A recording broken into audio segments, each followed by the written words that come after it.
পৃথিবী সৃষ্টির সাথে সাথে এই পৃথিবীতে বসবাস করার উপযোগী হিসাবে যা যা কিছু দরকার বান্দার জন্য সব কিছু আল্লাহ সৃষ্টি করছেন। আল্লাহ পাক সূর্য সৃষ্টি করেছেন আলোর ব্যবস্থার জন্য, পানি সৃষ্টি করেছেন বান্দার পিপাসা থেকে মুক্ত করার জন্য, বাতাস সৃষ্টি করেছেন বান্দাকে অক্সিজেন দেওয়ার জন্য। এভাবে প্রত্যেকটা জিনিস যখন সৃষ্টি হয়ে গেছে, এরপর আল্লাহ পাক এই পৃথিবীতে বনি আদম এবং হাওয়াকে পাঠাইছে। সুবহানাল্লাহ। আগে আদম হাওয়াকে আল্লাহ পাঠায় নাই, বনি আদমকে আল্লাহ পাক আগে সৃষ্টি করে নাই যে দুনিয়াতে যাই কষ্ট করবা, কষ্ট করে আমার ইবাদত থেকে বিঘ্ন হবে, এরপর আমার উপর দোষ দিয়ে তুমি চলে যাবে, না, এই সুযোগ নাই। আমি সকল কিছুর ব্যবস্থা করে দিয়ে তারপর তোমাদেরকে পৃথিবীতে পাঠাইছি। আল্লাহ রাব্বুল আলামিন আদম ও হাওয়াকে পৃথিবীতে পাঠালেন। এরপর আল্লাহ রাব্বুল আলামিন আদম ও হাওয়াকে পৃথিবীবাসীর সঙ্গে আল্লাহর সাথে পরিচয় করে দেওয়ার জন্য আদম হাওয়ার আগে বহু বছর আগে বাইতুল্লাহ নামে একটা ঘর মক্কাতে সৃষ্টি করেছেন। ঠিক কিনা বলেন? সর্বপ্রথম বাইতুল্লাহ সৃষ্টি করেছে ফেরেশতাদের মাধ্যমে আল্লাহ। দুনিয়াতে আমার বনি আদম যাবে, তারা সর্বপ্রথম যায় যাতে করে আমাকে চিনার মতো একটা উপযোগী একটা বিষয়, আমাকে চিনবে, আমার ঘর দিয়ে আমাকে চিনবে। বাইতুল্লাহ মসজিদ দেখলে মানুষের আল্লাহর কথা স্মরণ হয়, হয় না? কেন হয়? এটা আল্লাহর ঘর। আল্লাহওয়ালা লোকদেরকে মানুষের আল্লাহর কথা মনে আসে, স্মরণ আসে। এভাবে বাইতুল্লাহকে আল্লাহ রাব্বুল আলামিন মক্কার জমিনে দিয়ে বিশ্ববাসীর সঙ্গে আল্লাহর সঙ্গে পরিচয় করার জন্য ইবনে আদম আলাইহিস সালাম এবং তার সন্তানদেরকে আল্লাহ পাক বলে দিলেন। চিল্লায়ে বলেন সুবহানাল্লাহ। তাহলে জমিন কার? জমিনটা কার? জোরে বলতে হবে, জমিন কার? সুতরাং এই জমিনবাসীর সঙ্গে আল্লাহর সঙ্গে লিঙ্ক করে দেওয়ার জন্য, পরিচয় করে দেওয়ার জন্য আল্লাহ রাব্বুল আলামিন সর্বপ্রথম এই দুনিয়াতে কোনো ঘর সৃষ্টি করে না, আল্লাহর ঘর আল্লাহ সৃষ্টি করেছে। সুবহানাল্লাহ। এজন্য আল্লাহ রাব্বুল আলামিন বলেছেন, ইন্না আউওয়ালা বাইতিন উদিয়া লিন-নাসি লাল্লাযী বিবাক্কাতা মুবারাকান ওয়া হুদাল লিন-নাস। আল্লাহ রাব্বুল আলামিন বলেন, সর্বপ্রথম আমি পৃথিবীতে যে জিনিসটা সৃষ্টি করেছি কোন মানুষের ঘর নয়। আল্লাহ রাব্বুল আলামিন বলতেছেন, আমি আমার ঘর সৃষ্টি করেছি, আর সেই ঘরটা সৃষ্টি করেছি বাক্কা নামক শহরে। সুবহানাল্লাহ। কোন শহরে? বাক্কা। আমরা বলি মক্কা, আল্লাহ বলতেছে বাক্কা। আমরা বলি কি মক্কা বলি না? আল্লাহ বলতেছে বাক্কা। ও বাক্কা, তুই কবে হলি মক্কা? ও মক্কা, তোমার নাম তো ছিল বাক্কা, তুমি কবে হইলা মক্কা? মক্কা বলে আল্লাহর নবী, আমার নবী, তোমার নবী, বিশ্বনবী মুহাম্মদুর রাসূলুল্লাহ সাল্লাল্লাহু আলাইহি সাল্লাম যেদিন আমার কলিজায় পা দিয়েছেন, ওনার কাছে আসমানি কিতাব নাজিল হয়েছে, ওই দিন আমি হয়ে গেছি মক্কা। সুবহানাল্লাহ। বাক্কা হয়ে গেল মক্কাতুল মুকাররমা। মক্কাতুল মুকাররমা। মদিনার নাম ছিল ইয়াসরিব। তারিখের কিতাব খুলে দেখুন, মদিনার নাম ছিল ইয়াসরিব। ও ইয়াসরিব, তোমার নাম কবে পরিবর্তন হলো? ইয়াসরিবকে প্রশ্ন করেন, when you change your name, তোমার নাম তুমি কখন পরিবর্তন করলা? ইয়াসরিব বলবো, ও বিশ্ববাসী, তোমরা জানো না যেদিন আল্লাহর পয়গম্বর সাইয়্যিদুল মুরসালিন শাফিউল মুজনাবিন রাহমাতাল লিল আলামিন মুহাম্মদুর রাসূলুল্লাহ সাল্লাল্লাহু আলাইহি সাল্লাম আমার কলিজায় পা দিয়েছে, সেদিন আমি হয়ে গেছি মদিনাতুল মুনাওয়ারা। আল্লাহ রাসূলের শানে কি না হয়। সৃষ্টির সেরা তুমি, এ বুকের রত্ন তুমি, তুমি যে মদিনারি বুলবুল। হে রাসূল, তোমাকে চিনতে করিনি ভুল। হে রাসূল, তোমাকে চিনতে করিনি ভুল। সৃষ্টির সেরা তুমি, এ বুকের রত্ন তুমি, সৃষ্টির সেরা তুমি, এ বুকের রত্ন তুমি, তুমি যে মদিনারে বুলবুল। হে রাসূল, তোমাকে চিনতে করি ভুল। সুবহানাল্লাহ। মুহাম্মদ রাসূলুল্লাহ কামলিওয়ালা, সরওয়ারওয়ালা, কাউসারওয়ালা, রহমতওয়ালা, তিনি যদি বলতেন উহুদ পাহাড় তুমি সোনা হয়ে যাও, এক সেকেন্ডে উহুদ পাহাড় সোনা হয়ে যায়। সুবহানাল্লাহ। সে পাওয়ার আল্লাহ পাক নবীকে দিয়েছিলেন। প্রিয় হাজরিন, সে মক্কা মুকাররমা আল্লাহ রাব্বুল আলামিন সর্বপ্রথম তার ঘর সৃষ্টি করেছে। নূহের প্লাবনে সেই ঘর ধূলিসাৎ হয়ে গেছে। সেই ঘরের সামান্য নিশানা ছিল, আর কিছুই ছিল না। সাইয়েদনা ইব্রাহিম আলাইহিস সালাম, ইব্রাহিমের সময় আমাদের পরিচয় আছে তো? ইব্রাহিমকে আল্লাহ পাকের নবী ও রাসূল, আমাদের জাতির পিতা সাইয়েদনা ইব্রাহিম আলাইহিস সালাম, মিল্লাত আবিকুম ইব্রাহিম হুয়া সাম্মাকুমুল মুসলিমিন, তোমরা যে মুসলমান নাম নিয়ে আসছো, তোমাদের নাম মুসলমান রাখছে ইব্রাহিম। সুবহানাল্লাহ। ইব্রাহিম আলাইহিস সালাম তিনি যখন তাওহীদের বাণী নিয়ে মানুষের ধারে ধারে পুছলেন, আল্লাহ পাকের তাওহীদের দাওয়াত, আল্লাহ পাকের ওয়াহাদানিয়াতের দাওয়াত, এক খোদার দাওয়াত নিয়ে যখন মানুষের ধারে ধারে গস্তিছিলেন, আল্লাহ রাব্বুল আলামিন ইব্রাহিমকে অর্ডার করলেন, নোটিশ জারি করলেন, ইব্রাহিম, আমার বাইতুল্লাহ নূহের প্লাবনে ধূলিসাৎ হয়ে গেছে, তোমরা বাপ বেটা দুইজনে মিলি আমার ঘর আগে সৃষ্টি করো, তারপরে তাওহীদের দাওয়াত দাও, আমার ঘরটা তৈরি করো। ইব্রাহিম আলাইহিস সালাম আল্লাহ রাব্বুল আলামিনকে বললেন, রব্বুল আলামিন, এই বিশাল পৃথিবী, মানবতা শূন্য বিশাল পৃথিবী, মরুভূমি, আমি কোথায় তোমার ঘর তালাশ করে বের করব? তারির কিতাব খুঁজতে দেখা যায় আল্লাহ রাব্বুল আলামিন ইব্রাহিমকে বলল, ইব্রাহিম, তুমি যে বাহনে করে যাচ্ছ, এই বাহনটা আমার নির্দেশে চলে। সুবহানাল্লাহ। এই বাহনটা আমার নির্দেশে চলে। মানুষ যদিও আল্লাহর সঙ্গে গাদ্দারি করে আল্লাহকে ভুলে যায়, কিন্তু আল্লাহর সকল সৃষ্টি আল্লাহকে চিনে, ঠিক কিনা বলেন? ও মানুষ, তোমাকে আশরাফুল মাখলুকাত বানাইছি, কিন্তু তুমি আমাকে মাঝে মাঝে ভুলে যাও। বাকি 17,999 যে সৃষ্টি, তারা সবাই প্রতি মুহূর্তে তারা আমাকে চিনে। সুবহানাল্লাহ। তারা প্রতি মুহূর্তে আমাকে চিনে, আমার নামে তাসবিহ পড়ে। গাছকে আল্লাহ তাসবিহ পড়ে না? ফেরেশতারা আল্লাহ তাসবিহ পড়ে না? নদীর পানি, মাছ, হিংস্র পানি, সবকে আল্লাহ তাসবিহ পড়ে না? প্রত্যেকে তাসবিহ পড়তেছে। পাখি কুহু কুহু করতেছে, আমরা মনে করি কুহু কুহু করে, পাখি তো বলতেছে আল্লাহু আল্লাহ। সুবহানাল্লাহ। তোমার বাহন আমার নির্দেশে চলতেছে, তুমি তোমার এই বাহন নিয়ে, এই বাহন যেখানে স্টপ হবে, যেখানে বাহন থামবে, ওইখানে আমার ঘর তৈরি করবে। সুবহানাল্লাহ। সাথে সাথে এক খণ্ড মেঘ দিয়ে দিলেন। ওই মেঘের ছায়া যতটুকু স্থানে পড়ছে, অতটুকু স্থানে বাইতুল্লাহ ছিল। আল্লাহ রাব্বুল আলামিনের নির্দেশে ইব্রাহিম ওই বাহনটা নিয়ে চললেন। সাথে সাথে এক খণ্ড মেঘও যাচ্ছে। বাহন যেখানে থামলো, বর্তমান বাইতুল্লাহ যেখানে, বাহনটা ওইখানে থামলো। এক খণ্ড মেঘ এসে ওই যেই পরিমাণ ছায়া দিল, ওই পরিমাণ ছায়া ইব্রাহিম এবং ইসমাইল দুইজন চারপাশে 4 কোণা দাগ দিয়ে আল্লাহ পাকের নির্দেশে ওইখানে বাইতুল্লাহ তৈরি শুরু করে দিয়েছেন। সুবহানাল্লাহ। ওইখানে বাইতুল্লাহ তৈরি শুরু। ইব্রাহিম বলে, রব্বুল আলামিন বাইতুল্লাহ তৈরি করতে বলেছেন, এখন কি দিয়ে তৈরি করব? মূল মালিক হচ্ছে আল্লাহ। জিব্রাইলকে পাঠালেন আল্লাহ কন্ট্রাক্টর হিসাবে, ইঞ্জিনিয়ার, কন্ট্রাক্টর যাই বলি আমরা।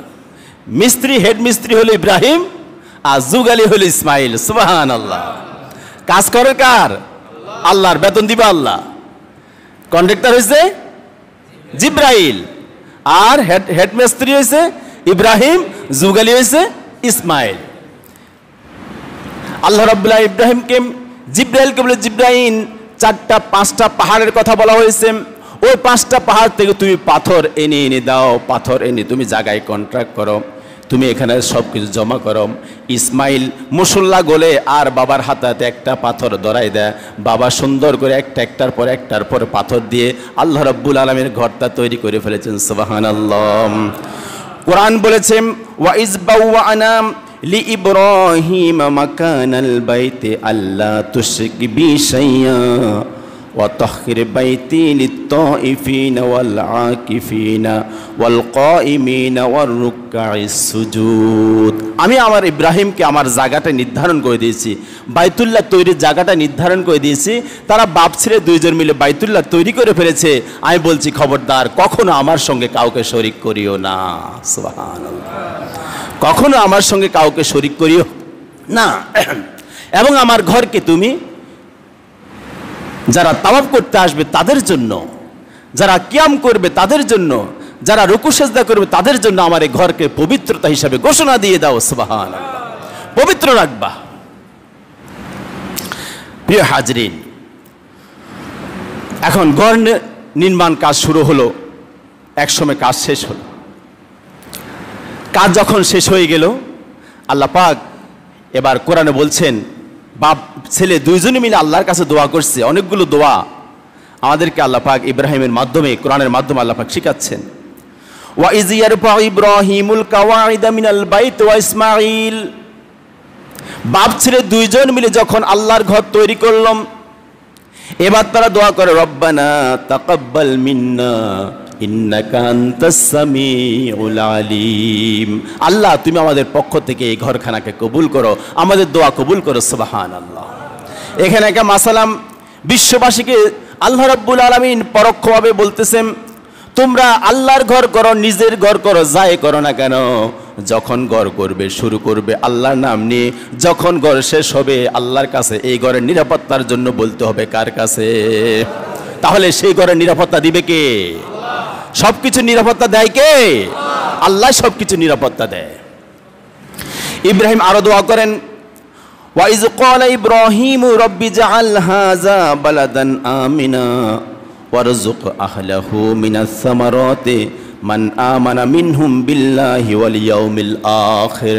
ওগো আমাদের প্রতিপালক, জনমানব শূন্য একটা স্থানে তোমার ঘর সৃষ্টি করলাম, তৈরি করলাম।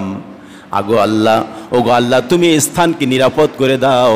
আল্লাহ রাব্বুল আলামিন এমনভাবে স্থানটা নিরাপদ করলো, যত দোষের দোষী হোক যদি এই ঘরের কাছে ঢুকে যায় তাকে কেউ কখনো মারতে পারে না। ঠিক কিনা বলেন? যত বড় আসামি হোক, যখন সে বাইতুল্লাহর ভিতরে ঢুকে গেল, বাইতুল্লাহর কাছাকাছি আঙ্গিনায় চলে গেলাম, তখন কেউ কারো সাহসটা তাকে কিছু করাম, হত্যা করা, মারা কোনো সাহস নাই। আল্লাহ রাব্বুল আলামিন বলতেছেন আমার ঘরের কাছে চলে আসছে, সে এখন নিরাপদ। যখন সে বের হবে তখন তুমি তার উপরে হদ জারি করিও। আরো দোয়া করলেন, আল্লাহ এই শহরটাকে ফল মূল বিভিন্ন রিজিক দিয়ে তুমি ভরপুর করে দাও। সুবহানাল্লাহ। এজন্য পৃথিবীর সবচেয়ে ভালো ভালো ফল, ভালো ভালো রিজিক, ভালো ভালো সবকিছুর ব্যবস্থা আল্লাহ পাক বাইতুল্লাহ থেকে সৌদি আরবে রাখছে। সব তাজা জিনিস ওইখানে পাওয়া যায়, সারা বছর পাওয়া যায়। সুবহানাল্লাহ। ইব্রাহিমের দোয়ার বরকতে আল্লাহ পাক এই সুন্দর ব্যবস্থা করে দিয়েছে। প্রিয় হাজরিন, যখন কাজ শেষ হলো, এবার আল্লাহ রাব্বুল আলামিন ইব্রাহিমকে বলে, ইব্রাহিম কাজ তো শেষ করলা, তুমি কাজ শেষ করছো, এবার কিছু কাজ আছে। বলল ইব্রাহিম, বলল ওগো আল্লাহ, আমি যে ঘরটি তৈরি করেছি এই ঘরের ফজিলত কি? এই ঘরের ফজিলত কি? ক্বালা রাসূলুল্লাহ সাল্লাল্লাহু আলাইহি ওয়াসাল্লাম, আল্লাহ নবী, আল্লাহর পয়গম্বর বলেন, ইব্রাহিম যে ঘরটা তৈরি করেছে, ইব্রাহিমের দোয়ার বরকতে আল্লাহ রাব্বুল আলামিন এত অ্যাকশন দিয়েছে, যে ব্যক্তি এই ঘরে 1 রাকাত নামাজ পড়ে 1 লক্ষ রাকাতের সওয়াব আল্লাহ পাক দিয়ে দিবেন। তাহলে সেই বাইতুল্লাহ যাইতে মন চায় না? বাইতুল্লাহ যাইতে মন চায় না? টাকার বস্তা নিয়ে কাঁধে নিয়ে শুয়ে থাকেন, হজ ফরজ হলে যাইতে মন চায় না, হজ করেন না। এক সময় আপনার নিঃশ্বাস শেষ হবে, টাকার বস্তার জায়গা থাকবে, ব্যাংকে পড়ে থাকবে, ওই টাকা আপনার জন্য একটা বিষাক্ত সাপ হয়ে আপনাকে কামড়াতে থাকবে, দর্শন করবে। এই সাপ আপনাকে জাহান্নামে নেওয়ার আগ পর্যন্ত ছাড়বে না, ধুয়াতে ধুয়াতে জাহান্নামে নিয়ে পৌঁছাইব। সুতরাং বৃত্তশালী যারা আছে, বাইতুল্লাহকে ভালোবাসুন, বাইতুল্লাহ যাওয়ার জন্য নিয়ত করে ফেলুন।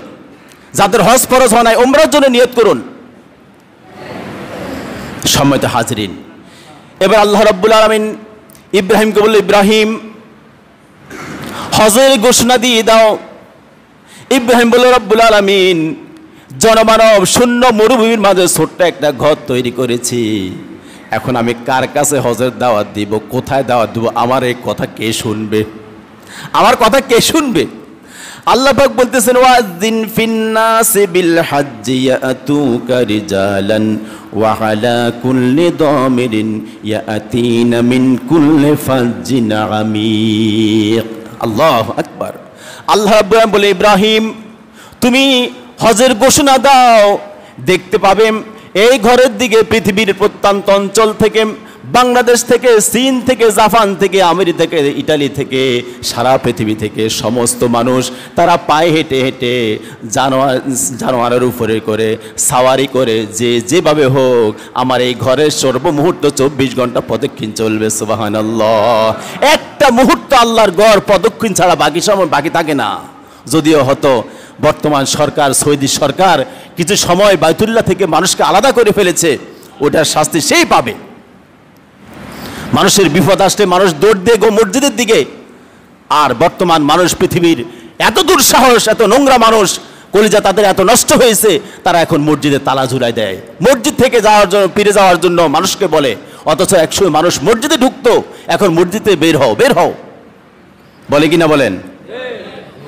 মানুষ সামান্য একটা পরীক্ষা আল্লাহ পালাইছে, একটা পরীক্ষা ফালায় আল্লাহ চাইতেছে তোমার ইমানের কি অবস্থা, তুমি মসজিদ থেকে বের হয়ে চলে গেছো। দোকানে বসতে ঠাসাঠাসি, মসজিদে আসতে ফুট বিগত মাফ হয়ে ঘর যাও যাও 3 ফুট দূরে, 3 ফুট দূরে, অনেক মসজিদে ঘর দিয়ে দিয়েছে 3 ফুট দূরে। নামাজের একটা সিস্টেম আছে, যাক আমি ওদিকে যাচ্ছি না। আল্লাহ রাব্বুল আলামিন ইব্রাহিমকে বলে, ইব্রাহিম তুমি হজের ঘোষণা দাও। ইব্রাহিম যখন হজের ঘোষণা দিয়ে দিল, ও পৃথিবীর মানুষ তোমরা যে যেখানে আছো না কেন শুনো, আমি বাইতুল্লাহ তৈরি করেছি আল্লাহ রাব্বুল আলামিন দেশে। এই বাইতুল্লাহ তাওয়াফের জন্য তোমরা পৃথিবীর যে থাকো না থাকো তোমরা এই দিকে চলে আসো।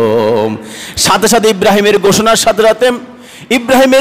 সাথে সাথে হাদিস শরীফ সাক্ষী, চতুর্দিক থেকে কুঠি কুঠি বনি আদমের জবানে শুরু হয়ে গেল লাব্বাইক আল্লাহুম্মা লাব্বাইক, লাব্বাইক আল্লাহুম্মা লাব্বাইক, লাব্বাইক লা শারীকা লাকা লাব্বাইক, ইন্নাল হামদা ওয়ান নি'মা লাকাল মুলকা লা শারীকা লাকা লাব্বাইক। ইব্রাহিম শুনতেছিল, তার কানের মাঝে কুঠি কুঠি বনি আদমের শব্দ, আল্লাহ আমি হাজির, আল্লাহ আমি হাজির, তোমার বাইতুল্লাহতে হাজির। ইব্রাহিম বলল, রব্বুল আলামিন এটা কিসের ধ্বনি, এত কুঠি কুঠি মানুষের ধ্বনি কোত্থেকে আসলাম? আল্লাহ রাব্বুল আলামিন জানাই দিলেন, যে সন্তান তার মায়ের গর্ভে রয়েছে, যে সন্তান তার পিতার এখনো পৃষ্ঠদেশে, যে সন্তান এখনো মাটি ও পানিতে মিশে আছে, যে সন্তানরা পৃথিবীতে আছে, প্রত্যেকের উপরে, যাদের উপরে হজ ফরজ হয়েছে, আল্লাহ রাব্বুল আলামিন কুদরতিভাবে প্রত্যেকের জবান তোমার নলেজে, তোমার কানে শুনাই দিয়েছে। সুবহানাল্লাহ। এজন্য সবাই বলতেছে লাব্বাইক আল্লাহুম্মা লাব্বাইক, লাব্বাইক লা শারীকা লাকা লাব্বাইক, ইন্নাল হামদা ওয়ান নি'মাকা লাকাল মুলকা লা শারীকা লাকা লাব্বাইক। দোয়াটা পারিনি আমরা? পারি তো? স্যার সবাই মিলে একবার পড়ে লাব্বাইক আল্লাহুম্মা লাব্বাইক।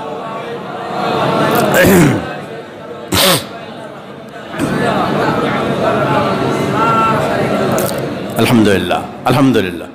এই দোয়াগুলো পড়া দরকার, নসেদ হজে গেলে ওই ইমাম সাহেব যিনি আছে, তার মুআল্লিম যিনি আছে, ওনার পিছনে পিছনে দৌড়তে হবে না, এগুলো আমরা আগে শিখে ফেলবো। আমাদের প্রত্যেকের ইচ্ছা থাকবে আমরা ইনশাল্লাহ হজ করব, আল্লাহ পাক কবুল করে বলেন আমিন।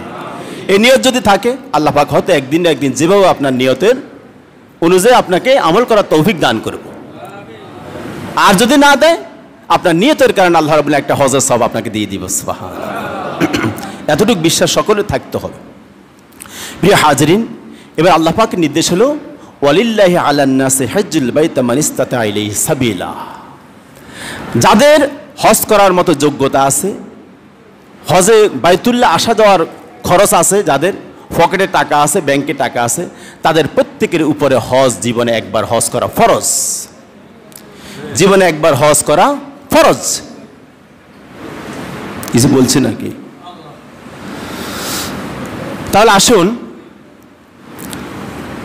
এই হজ আমাদের উপর আল্লাহ পাক ফরজ করেছে নামাজ, রোজা, হজ, যাকাত, যে ইসলামের বুনিয়াদি 5টা আমল। এই 5টা আমলের মাঝে, 5টা ফরজের মাঝে একটা ফরজ হলো হজ। একটা ফরজ হলো হজ। রাসূলুল্লাহ সাল্লাল্লাহু আলাইহি ওয়াসাল্লাম বলেন, যে ব্যক্তি হজ করলো, নবীজি বলেন, যে ব্যক্তি হজ করলো, যে সে ব্যক্তি হজ থেকে ফিরে আসার সময় আল্লাহ পাক যদি তার হজটা কবুল করে, তাহলে সদ্যজাত নবজাত শিশুর মতো সে মাসুম হয়ে যায়। সুবহানাল্লাহ। তার জীবনের যত গুনাহ আছে আল্লাহ রাব্বুল আলামিন সকল গুনাহগুলো মাফ করে দেয়। সাহাবায়ে কেরাম প্রশ্ন করিয়া রাসূলুল্লাহ, আইয়িল আমালু আফজালু, আইয়িল আমালু আফজালু ওয়া আযামু। ওগো নবী, সবচেয়ে উত্তম আমল কি? সবচেয়ে উত্তম আমল কি? নবীজি বললেন ঈমান বিসাবিলিল্লাহ, ঈমান বিল্লাহ, আল্লাহর প্রতি ঈমান আনাম। সুম্মা মাজা নবী, ওগো নবী তারপরে কি? বলল জিহাদু ফি সাবিলিল্লাহ, আল্লাহর পথে জিহাদ করাম। সুম্মা মাজা, ওগো নবী তারপরে কি? আল্লাহর নবী বলো আল হাজ্জু মাবরুর, কবুলকৃত হজ প্রত্যেকের কাছে সবচেয়ে উত্তম আমল। সুবহানাল্লাহ।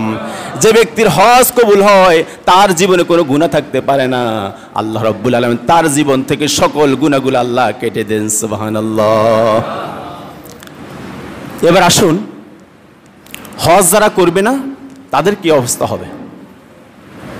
হজ যারা করবে না তাদের কি অবস্থা হবে? আজকের খুতবায় এসেছে, আমি একটা হাদিস এনেছি। বিশ্বনবী ইরশাদ করেন, যে ব্যক্তি হজ করলো না তার অবস্থা হবে, তার যদি পথের খরচের ব্যবস্থা থাকে, এমন কোনো রোগ নাই যে রোগে তার সমস্যা সৃষ্টি হতে পারে, পথে কোনো শত্রুর দ্বারা বাধাপ্রাপ্ত না হয়, তাহলে সে যদি হজ না করে এই অবস্থায় মারা যায়, ফামাতা ওয়ালামিয়া হুজ্জা, সে মরে গেছে কিন্তু হজ করে নাই। বিশ্বনবী রহমতুল্লিল আলামিন বলতেছে, রহমতের নবী বলতেছে, যে নবীর মুখ দ্বারা কখনো কোনো বদদোয়া উম্মতের জন্য আসে নাই। নবী বলতেছে ফালিয়ামুত ইনশা ইয়াহুদিয়া ওয়া ইনশা নাসরানিয়া, এই লোক ইহুদিয়ে মরুক নাসারায় মরুক, আমি নবী একে উম্মত হিসাবে পরিচয় দিব না। নাউজুবিল্লাহ। কত মারাত্মক কথা নবীজি বলেছে। ফালিয়ামুত ইনশা ইয়াহুদিয়া ওয়া ইনশা নাসরানিয়া, এই মৃত্যুর সময় ইহুদি হয়ে মরুক নাসার হয়ে মরুক, অর্থাৎ তার উপরে গজব, তার উপরে লানত, সেই অবশ্যই সেই ঈমান হারা হয়ে মরতে হবে। সম্মত উপস্থিতি, তাহলে আমরা যাদের উপরে হজ ফরজ হয়েছে, হজ যাদের উপরে ফরজ হয়েছে, আমরা ইনশাআল্লাহ, সবাই বলেন ইনশাআল্লাহ, ইনশাআল্লাহ। নবীজি বলেছে যার উপরে হজ ফরজ হবে সেই যেন তাড়াতাড়ি হজ করার জন্য চেষ্টা করে, সেই যেন তাড়াতাড়ি হজ করার জন্য চেষ্টা করে। একজন সাহাবী নবীকে প্রশ্ন করার জন্য আসলাম, ওগো নবী আপনাকে কিছু প্রশ্ন করব। ক্বালা রাসূলুল্লাহ সাল্লাল্লাহু আলাইহি ওয়াসাল্লাম, হযরত আব্দুল্লাহ ইবনে ওমর থেকে হাদিসটা বর্ণিত, বুখারীর riwayat। ওগো নবী আপনাকে কিছু প্রশ্ন করব হজ সম্পর্কে। নবীজি বললেন, তুমি যা যা প্রশ্ন করার জন্য এসেছো, আমি যদি সে তোমার ভিতরের অন্তরের সে প্রশ্নগুলো আমি নিজে বলে দিই এবং সে পায়দাটাও বলে দিই, তুমি খুশি হবে কিনা? সাহাবী বললে, ইয়া রাসূলুল্লাহ, আল্লাহ রাব্বুল আলামিন আপনাকে আমার ভিতরটা জানার জন্য আপনাকে সে যোগ্যতা দান করেছে, আপনি দয়া করে বলুন আমাকে, সে সাথে সাথে তার ফায়দাটাও বলেন। নবীজি বলতেছে, তুমি আমার কাছে এসেছো, বাড়ি থেকে আমার কাছে এসেছো এই উদ্দেশ্য নিয়ে যে আমি যদি হজে রওনা হই, আমি হজ করতে গেলে আমার কি সওয়াব হবে, আমি যখন আরাফাতের ময়দানে অবস্থান করব আমার কি সওয়াব হবে, আমি যখন কঙ্কর নিক্ষেপ করব আমার কি সওয়াব হবে, আমি যদি কোরবানি করি আমার কি সওয়াব হবে, এইগুলা নাকি? সে বলল, অবশ্যই ইয়া রাসূলুল্লাহ, আমি এই প্রশ্নগুলো করার জন্য আপনার কাছে এসেছি। সুবহানাল্লাহ। নবীজি বললেন যে তুমি যখন ঘর থেকে বের হলে, তুমি যে সাওয়ারি দিয়ে বের হও, উটের পিঠে করে আসো, প্লেন করে আসো, হেঁটে হেঁটে আসো, প্রত্যেক মিনিটে প্রত্যেক সেকেন্ডে সেকেন্ডে আল্লাহ রাব্বুল আলামিন তোমার আমল নামে একটা একটা নেক লিখে দিবে। সুবহানাল্লাহ। এবং তোমার আমল নামা থেকে একটা একটা গুনাহ মাফ করে দিবে। সুবহানাল্লাহ। ওগুলো নবীজি, আমি যখন আরাফায় অবস্থান করব তখন আমার কি অবস্থা হবে, তখন আমার নেক কি হবে? নবীজি বলেন, বান্দা যখন আরাফাতের ময়দানে অবস্থান করে, সবাই যখন অবস্থান করে, কোটি লক্ষ লক্ষ বনি আদম, তখন আল্লাহ রাব্বুল আলামিন ফেরেশতাদের মজলিসে বলে, দেখো ফেরেশতারা আরাফাতের ময়দানের দিকে তাকাই দেখো, মক্কার আরাফাতের ময়দানের দিকে তাকিয়ে দেখো, লক্ষ লক্ষ বনি আদম তাদের ঘর বাড়ি, সন্তান সন্তানী, স্ত্রী পরিজন সব ছেড়ে তারা আমার কাছে চলে এসেছে। সুবহানাল্লাহ। তারা আমার কাছে চলে এসেছে। এখন তাদের অবস্থায় তারা কি চায়? ফেরেশতারা বলে, রব্বুল আলামিন তারা চায় যে তাদের জীবনের গুনাহগুলো মাফ করে দেওয়া হোক, তখন আল্লাহ পাক বলেন, ও ফেরেশতারা তোমরা সাক্ষী থেকো, আমার এই বনি আদমরা যদি পানি পরিমাণ অথবা পৃথিবীর বালু পরিমাণ গুনাহ নিয়ে যদি আজকের আরাফাতের ময়দানে আসে, আমি আল্লাহ রাব্বুল আলামিন তাদের জীবন থেকে সব গুনাহ মাফ করে দিলাম এবং তাদেরকে আমি কাল কিয়ামতের ময়দানে এতটুকু অনুমতি দিলাম, এক একজন লোক 400 তাদের 400 আত্মীয় স্বজনকে সুপারিশ করে আল্লাহর জান্নাতে নিতে পারবে। সুবহানাল্লাহ। এক একটা কবুলকৃত হজের হাজির কতটুকু পাওয়ার। এখন আমরা হজ করি তো আমাদেরকে হাজি বলার জন্য, ঠিক কি না? আলহাজ অমুক মিয়া, ওখানে আসতেছে আলহাজ অমুক মিয়া, বলে না হাজি সাহেব তোমার এই হজ তুমি যদি তোমার নামের প্রসারতার জন্য করো, তাহলে তোমার 5 লক্ষ 10 লক্ষ টাকা পানিতে চলে গেলেও তোমার কোনো কাজ হবে না। আল্লাহ রাব্বুল আলামিন এই ধরনের হাজিদেরকে ডেকে আন, বলবে ও হাজি সাহেব, আল্লাহ পাক সেদিন বলবে, হাজি সাহেব দুনিয়ায় তোমাদেরকে অনেকে হাজি বলতো, কি নিয়ে আসছো? কো আল্লাহ 5 লক্ষ টাকা খরচ করলাম, 10 লক্ষ টাকা খরচ করলাম, প্রতি বছর টাকা খরচ করে হজ করছি, হ্যাঁ আপনার জন্য, আপনাকে সন্তুষ্ট করেন। আল্লাহ বলবেন না, কোয়াইট ইম্পসিবল, একেবারে অসম্ভব। তুমি দুনিয়াবাসীকে খুশি করার জন্য, পৃথিবীতে তোমার নাম ছড়ানোর জন্য, বিজ্ঞপ্তি শুরুতে তোমার নামের শুরুতে আলহাজ বসানোর জন্য তুমি হজ করছো। দুনিয়াতে তুমি ফায়দা পেয়ে গেছো, পাইছো না? তোমাকে অনেকে আলহাজ হাজার বলছে না? হ্যাঁ বলছে, ওইটা ওইখানে দিয়ে ফেলছি, পৃথিবী জান্নাতে তোমার জন্য কোনো স্থান নাই। তাহলে অবস্থা কি হবে প্রিয় হাজরিন? এরপর আসুন কঙ্কর নিক্ষেপ করা। কঙ্কর নিক্ষেপের দ্বারা কি হবে? রাসূলুল্লাহ সাল্লাল্লাহু আলাইহি ওয়াসাল্লাম বলেন, এমন একটা পাপ মানুষের, যে পাপ তাকে সমুদ্রে ডুবাই ফেলতো, যে পাপ তাকে জাহান্নামে নিক্ষেপ করত, আল্লাহ রাব্বুল আলামিন মিনাতে কঙ্কর নিক্ষেপের দ্বারা আল্লাহ পাক তার জীবন থেকে সেই গুনাহ মাফ করে দেন। সুবহানাল্লাহ। বর্তমান হাজিরা যখন কঙ্কর নিক্ষেপ করে, মনে করেন আমাদের বাংলাদেশের কথা বলি, অনেক অনেক ধনী ধনী নাম ছড়ানোর জন্য যারা হজ করতে যায়, তারা যখন কঙ্কর নিক্ষেপ করে শয়তানরে, তখন শয়তান মুস্কি মুস্কি হাসে। শয়তান মুস্কি মুস্কি হাসে, তুই আমারে কঙ্কর মারস, তুই তো আমার চেয়ে আরো বড় শয়তান, তোর তো আরো পাথর মারা দরকার, তুই আমার পাথর মারস। প্রিয় হাজরিন, এরপর আসুন কোরবানি। এরপর সর্বশেষ হাজিদের যে কোরবানি হয়, রাসূলুল্লাহ সাল্লাল্লাহু আলাইহি ওয়াসাল্লাম বলেন, কোরবানির সওয়াবটা আল্লাহ রাব্বুল আলামিন তার কাছে স্পেশাল হিসেবে জমা রাখবেন। আমার বান্দা যদি কোনো বিপদে পড়ে যায়, জান্নাতে যাওয়ার জন্য যদি কোনো বিপদে পড়ে যায়, আমি কোরবানির সওয়াবটা ওইখানে যোগ করে দিয়ে প্লাস করে দেওয়ার বান্দাকে আমি জান্নাতে নিয়ে যাব। সুবহানাল্লাহ। তাহলে এরকম হজ থেকে আমরা বিরত যাতে না থাকি, আল্লাহ পাক আমাদেরকে আজকের আলোচনা থেকে হজের গুরুত্ব সম্পর্কে, বাইতুল্লাহর গুরুত্ব সম্পর্কে বুঝ নেওয়ার তৌফিক দান করুক। ওয়া মা আলাইনা ইল্লাল বালাগ। আসসালামু আলাইকুম ওয়া রাহমাতুল্লাহ।